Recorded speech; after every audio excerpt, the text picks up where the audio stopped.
Hi friends, स्वागत है आप सभी का मेरे यूट्यूब चैनल नर्सिंग इम्पल्स में। आज के इस वीडियो में हम बात करेंगे प्लानिंग क्या होता है। तो चलिए वीडियो को स्टार्ट करते हैं।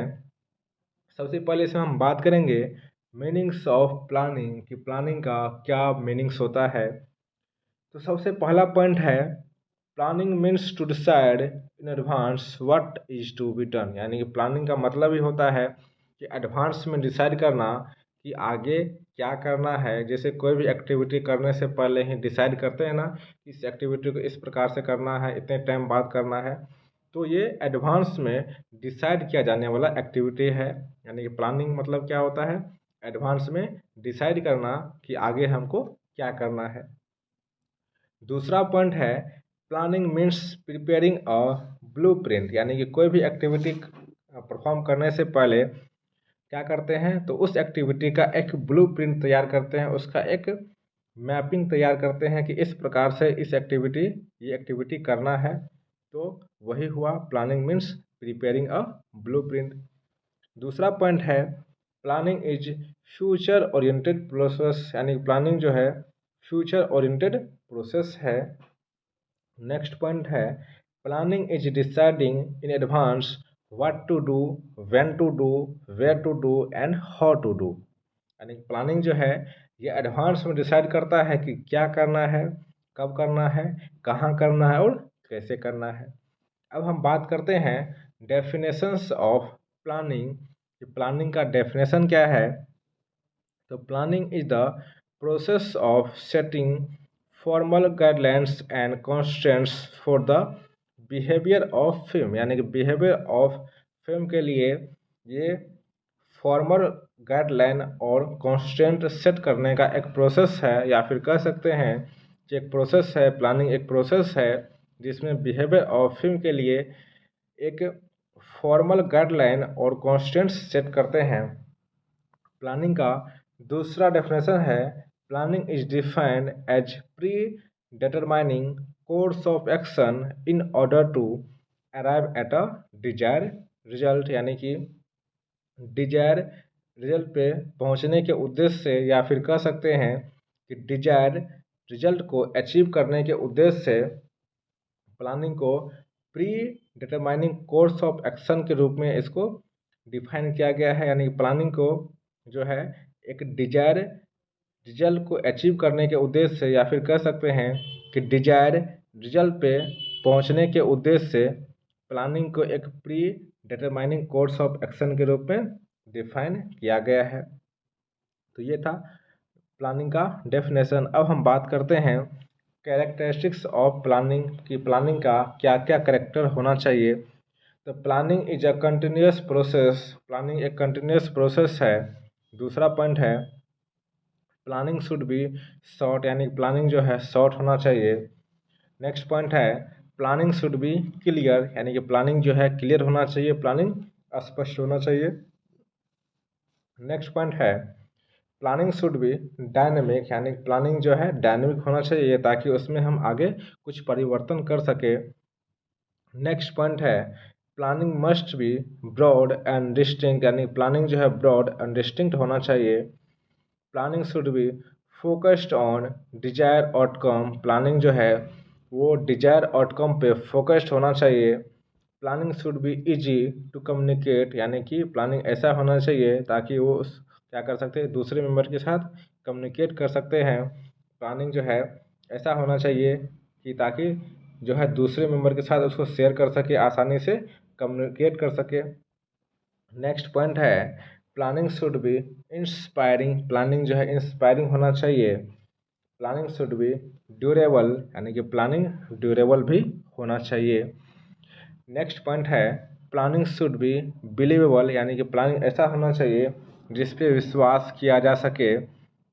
नेक्स्ट पॉइंट है प्लानिंग शुड बी फिजिबल, यानी कि प्लानिंग ऐसा होना चाहिए ताकि उसको आसानी से अचीव कर सके। प्लानिंग ना तो उतना टफ होना चाहिए और ना ही उतना इजी होना चाहिए, वो फिजिबल होना चाहिए। अब हम बात करेंगे मिशंस ऑफ प्लानिंग कि प्लानिंग का कौन कौन सा मिशंस है। तो इसका पहला मिशंस है lead to success in achieving goal, यानी कि गोल को अचीव करने में ये सक्सेस का नेतृत्व करता है।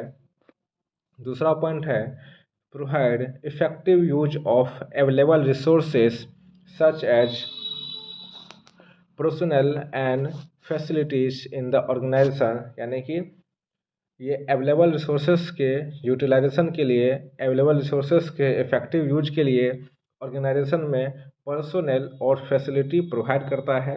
यानी कि ऑर्गेनाइजेशन में जो भी अवेलेबल रिसोर्सेस है उसके इफेक्टिव यूज के लिए वहाँ पे ये पर्सोनेल और फैसिलिटी प्रदान करता है। नेक्स्ट पॉइंट है help to cope up with situational crisis. जो सिचुएशनल क्राइसिस है उससे ये कोप अप करने में हेल्प करता है। नेक्स्ट पॉइंट है ensure effective control leading to cost effectiveness. ये इफेक्टिव कंट्रोल को लीड करता है जिससे कि कॉस्ट इफेक्टिवनेस हो सके। नेक्स्ट पॉइंट है help to discover the need for change, यानी कि परिवर्तन के लिए जिन चीज़ों की आवश्यकता होती है उसको डिस्कवर करने में ये हेल्प करता है।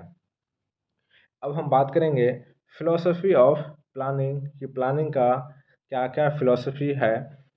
तो planning set guidelines and constants for the behaviour of film, यानी कि बिहेवियर ऑफ फिल्म के लिए ये कुछ गाइडलाइंस और कुछ कॉन्स्टेंट्स सेट करता है। नेक्स्ट पॉइंट है planning requires flexibility energy and specificity, यानी कि प्लानिंग को फ्लेक्सिबिलिटी एनर्जी और स्पेसिफिसिटी की आवश्यकता होती है।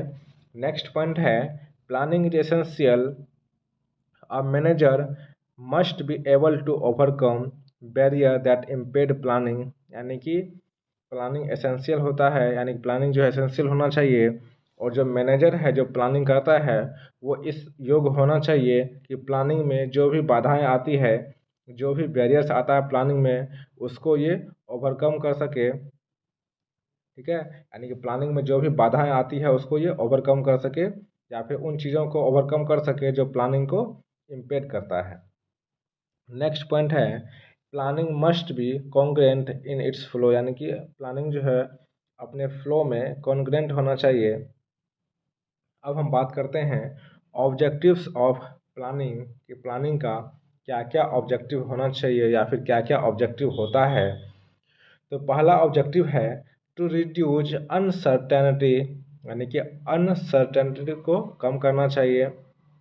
कम करने का उद्देश्य होता है इसका कम करने का, जो अनसर्टेनिटी है उसको कम करने का इसका ऑब्जेक्टिव होता है। दूसरा ऑब्जेक्टिव है to reduce the to reduce the chance of mistake, जो गलती के चांसेस है उसको कम करना। अगला उद्देश्य है टू इंक्रीज एफिशिएंसी, एफिशिएंसी को इंक्रीज करना। नेक्स्ट उद्देश्य है हेल्प इन डिसीजन मेकिंग, यानी कि जो प्लानिंग है, जो प्लानिंग का ऑब्जेक्टिव होना चाहिए वो डिसीजन मेकिंग में ये हेल्पिंग होना चाहिए। अब हम बात करते हैं टाइप्स ऑफ प्लानिंग। तो प्लानिंग का मेनली 3 टाइप होता है। पहला है स्ट्रेटेजिक प्लानिंग, दूसरा है इंटरमीडिएट या फिर फंक्शनल प्लानिंग, तीसरा है ऑपरेशनल प्लानिंग। तो हमारे सिलेबस में जो है वो है ऑपरेशनल प्लानिंग, तो उस प्लानिंग को हम थोड़ा सा डिटेल में देखेंगे और बाकी को थोड़ा सा शॉर्ट में ही देखेंगे। तो पहला है स्ट्रैटेजिक प्लानिंग। तो ये क्या है determine how to pursue long term goal with available resources, यानी कि अवेलेबल रिसोर्सेस के साथ ही लॉन्ग टर्म गोल को कैसे परस्यू किया जा सके। दूसरा टाइप्स है इंटरमीडिएट्स या फिर फंक्शनल प्लानिंग। तो ये क्या होता है डिटरमाइनिंग सब units contribution with allocated resources, यानी कि जो रिसोर्सेस एलोकेट किया गया है उसके साथ सब यूनिट्स का कंट्रीब्यूशन कैसा है उसको ये डिटरमाइन करता है। अब है ऑपरेशनल प्लानिंग। तो ये क्या है these are everyday working management plan developed from both long range objective and strategic planning process, यानी कि क्या है ये प्रत्येक दिन का वर्किंग मैनेजमेंट प्लान है जो कि लॉन्ग रेंज ऑब्जेक्टिव और स्ट्रेटजिक प्लानिंग प्रोसेस से डेवलप किया जाता है। अगला पॉइंट है it is the written blueprint for achieving objective objective को अचीव करने के लिए, किसी भी ऑब्जेक्टिव को अचीव करने के लिए ये एक रिटन ब्लूप्रिंट है। नेक्स्ट पॉइंट है determining how to accomplish a specific task with available resources, यानी कि ये डिटरमाइन करता है कि अवेलेबल रिसोर्सेज के साथ ही कैसे ही कोई स्पेसिफिक टास्क को एकम्प्लिश किया जा सके, यानी कि जो रिसोर्सेज हमारे पास मौजूद है उसी रिसोर्सेज के साथ कैसे हम किसी स्पेसिफिक टास्क को एकम्प्लिश कर सके, उसको ये डिटरमाइन करता है। अब है barriers of planning in nursing. Nursing के प्लानिंग में, नर्सिंग में जो प्लानिंग होता है उसमें क्या क्या बाधाएं हो सकती है। तो पहला पॉइंट है lack of knowledge regarding philosophy and goals, यानी कि फिलोसफी और गोल्स के रिगार्डिंग नॉलेज की कमी। Lack of skill about how to plan, यानी कि प्लानिंग कैसे करें उस स्किल्स की कमी। नेक्स्ट पॉइंट है focus on day to day operation rather than short term and long term plan, यानी कि शॉर्ट टर्म और लॉन्ग टर्म प्लान पे फोकस करने के बजाय ये डे टू डे ऑपरेशन पे फोकस करता है। फोकस करना ये एक बैरियर के रूप में काम कर सकता है। नेक्स्ट पॉइंट है lack of understanding about the external environment which impact on planning, यानी कि जो बाहरी वातावरण है, जो एक्सटर्नल इन्वायरमेंट है उसके नॉलेज की कमी, यानी कि जिसकी वजह से हमारा प्लानिंग इम्पैक्ट हो सकता है। यानी कि जो एक्सटर्नल इन्वायरमेंट है अगर उसका नॉलेज हमें नहीं है तो वो हमारे प्लानिंग को इम्पैक्ट कर सकता है।